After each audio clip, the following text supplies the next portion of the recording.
Hello dan Assalamualaikum dan selamat datang ke YouTube channel Racun Tech.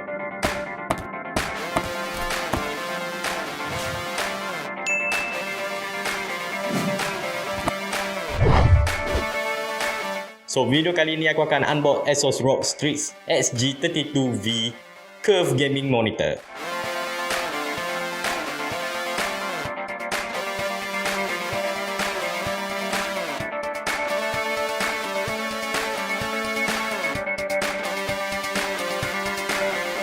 Monitor ini bersaiz 32 inci 1800R curve berserta 144Hz refresh rate, dicipta untuk kepada professional gamer dan peka dalaman gameplay experience. Selain itu, ia mempunyai 125% sRGB. Wow, sangat lebar kalau gamer monitor ni.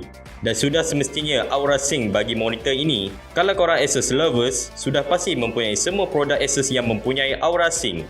Korang boleh download app Aura Sync di website Asus. Bagi resolution monitor ini pula WQHD 2560x1440. Senang cakap 2K resolution.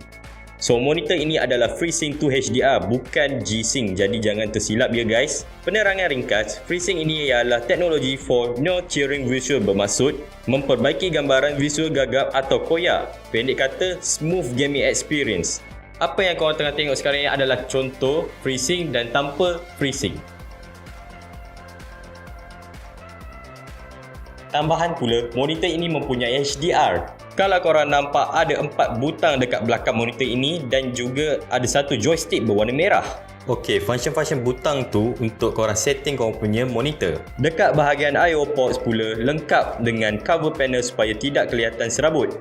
Di situ korang boleh nampak ada 2 HDMI 2.0, 1 DisplayPort 1.2, 1 earphone jack dan 3 dual USB 3.0 dan juga power cable connection.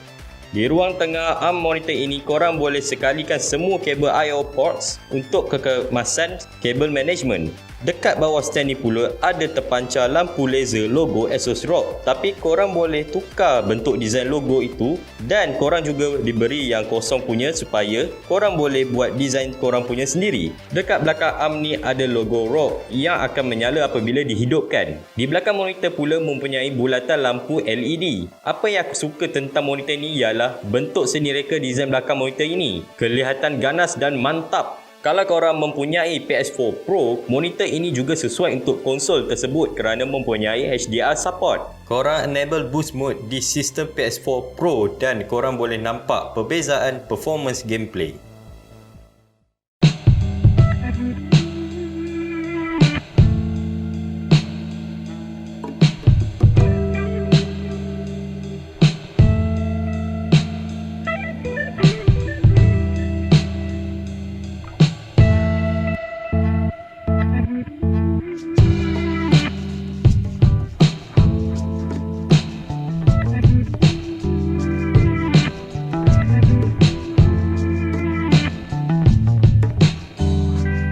Apa pendapat korang tentang monitor ini? Sila komen di bawah. Okey, itu saja untuk video kali ini. Like kalau korang nak lagi, subscribe sekarang dan jumpa pada episod akan datang. Nama aku Ahnaf. Bye bye.